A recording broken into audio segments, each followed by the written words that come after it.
Assalamualaikum warahmatullahi wabarakatuh. Perkenalkan, kami dari kelompok 4 Database Management System. Pada kesempatan kami kali ini kami akan menjelaskan tentang materi pengembangan model data entity relationship. Sebelumnya kami memperkenalkan diri terlebih dahulu. Saya sendiri Irfan Saputra. Nanti ada teman saya Dianur Afriani, Dian Fani Yolanda, Hanabela Pesta Saragi, Helkia Yohana, Putri Megawati, Rahmat Kurniadi, dan juga Willy Chandra Hermanto. Baiklah, saya akan membacakan dulu yang pertama, yaitu mengenai tujuan pembahasan materi ini. Tujuannya ada dua. Yang pertama, menjelaskan konsep dari model data entity relationship atau ER. Yang kedua, menjelaskan peran model ER ini sebagai tahap awal proses perancangan basis datanya. Nanti akan dijelaskan tentang ini. Selanjutnya ada topik pembahasannya. Yang pertama ada tentang model datanya. Yang kedua ada model entity relationship-nya. Nanti di model entity relationship ada beberapa bagian juga. Ada apa itu model ER, mengapa model ER, konsep model ER, skema dan instance skema model ER, diagram ER, notasi diagram ER, contoh diagram ER, dan juga komentar mengenai model ER ini. Nanti selanjutnya akan dilanjutkan oleh teman saya penjelasan materinya. Baiklah, saya Hanabela Pesta Saragi akan melanjutkan materi mengenai desain database. Nah, proses desain database ini dapat dibagi menjadi 6 langkah. Yang pertama yaitu analisis persyaratan. Nah, dalam proses desain database ini, langkah yang sangat penting dalam merancang aplikasi database adalah untuk memahami data apa yang akan disimpan dalam database tersebut. Yang kedua yaitu database desain konseptual.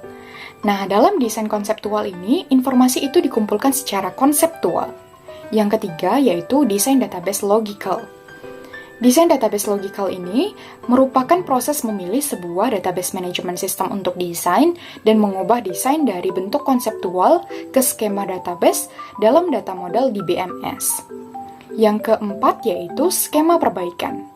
Nah, skema perbaikan ini tujuannya adalah untuk menganalisis koleksi hubungan dalam skema relasional database tersebut. Yang selanjutnya yaitu database design fisik. Pada proses ini, beban kerja database itu melibatkan indeks pada beberapa tabel dan clustering. Yang selanjutnya yaitu keamanan desain. Nah, keamanan desain ini merupakan proses untuk mengidentifikasi bagian-bagian dari database yang dapat mengakses sebuah database management system. Baiklah, materi yang selanjutnya akan dijelaskan oleh teman saya.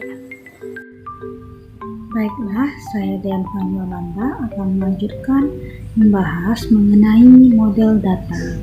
Model data merupakan kumpulan konsep yang digunakan untuk menjelaskan struktur basis data yang meliputi pertama ada hubungan antar data, yang kedua ada arti atau semantik data, yang ketiga ada batasan atau konsistensi konstruk data, dan yang terakhir ada representasi data. Model data adalah kumpulan perangkat konseptual data tingkat tinggi yang menyembunyikan detail tentang bagaimana data itu disimpan. Sedangkan model data semantik adalah model data abstrak yang membuatnya lebih mudah bagi pengguna untuk memulai dengan deskripsi awal yang baik dari data dalam suatu organisasi. Model ini mengandung berbagai macam konsep yang menggambarkan susunan aplikasi nyata. Kemudian model relasional. Model relasional adalah model data yang menggambarkan data dengan relasinya. Baiklah, materi mengenai skema akan dilanjutkan oleh teman saya, Helkia Yohana. Baiklah, saya Helkia akan menjelaskan penjelasan dari teman saya yang sebelumnya. Di sini saya akan menjelaskan tentang skema, di mana skema dalam pengembangan model data entity relationship. Mana yang pertama itu ada deskripsi data dalam istilah model data disebut skema. Lalu yang kedua itu adalah dalam model relasional, skema untuk semua relasi menentukan nama dari setiap file atau atribut atau kolom dan jenis dari masing-masing file. Contohnya itu adalah informasi mahasiswa dalam sebuah database universitas dapat disimpan dalam suatu relasi dengan skema sebagai berikut. Itu adalah pertama mahasiswa, di mana site-nya itu adalah string, nama string, login string, umur integer, dan IPK adalah real. Terima kasih. Assalamualaikum warahmatullahi wabarakatuh. Saya Denor Afriani akan melanjutkan penjelasan tentang model entity relationship. Apakah model entity relationship itu? Yang pertama adalah model data konseptual. Yang kedua, tidak mendeskripsikan cara data disimpan di dalam komputer. Yang ketiga, mendekati pengamatan pemakaian terhadap data real. Yang keempat, digunakan pada tahap awal perancangan basis data. Model entity relationship adalah model yang menggambarkan data yang terlibat dalam organisasi, hubungan objek, serta dapat digunakan untuk mengembangkan desain awal database. Model entity relationship sangat penting, terutama perannya dalam desain database. Model entity relationship menyediakan konsep yang memungkinkan untuk berpindah dari deskripsi apa yang pengguna inginkan pada database untuk menjelaskan lebih rinci dan dapat diimplementasikan dalam database manajemen. Terima kasih. Baiklah, saya akan melanjutkan penjelasan dari teman saya mengenai alasan menggunakan model IR. Yang pertama itu adalah karena model IR sudah memiliki standar high level. Yang kedua, mudah dimengerti karena tidak memasukkan perincian implementasi. Yang ketiga, sebagai alat komunikasi dengan pemakai non-teknis lain. Yang keempat, untuk memastikan apakah semua kebutuhan data pemakai sudah tercakup dan tidak ada konflik. Yang kelima, bagaimana data disimpan bisa diabaikan untuk sementara. Di sini maksudnya data dapat didiamkan atau tidak diproses selama beberapa waktu. Selanjutnya yaitu model IR didasarkan atas entity atau hubungan antar entity, di mana entity merupakan objek real yang dapat dibedakan satu sama lain, dapat berupa objek yang ada secara fisik, baik itu orang atau mobil. Yang selanjutnya yaitu dapat berupa objek yang ada secara konsep. Sini maksudnya seperti organisasi, pekerjaan, mata kuliah, atau tempat-tempat yang lainnya. Selanjutnya yaitu himpunan entitas diwakili oleh persegi panjang. Kemudian atribut diwakili oleh oval.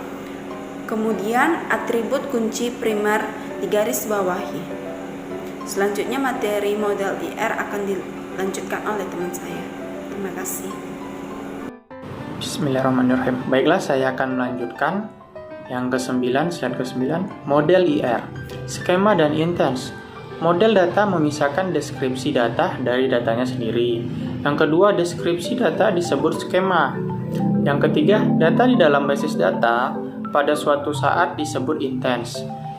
Yang keempat, data di dalam basis data dapat berubah setiap saat, akan tetapi skema lebih bersifat statis.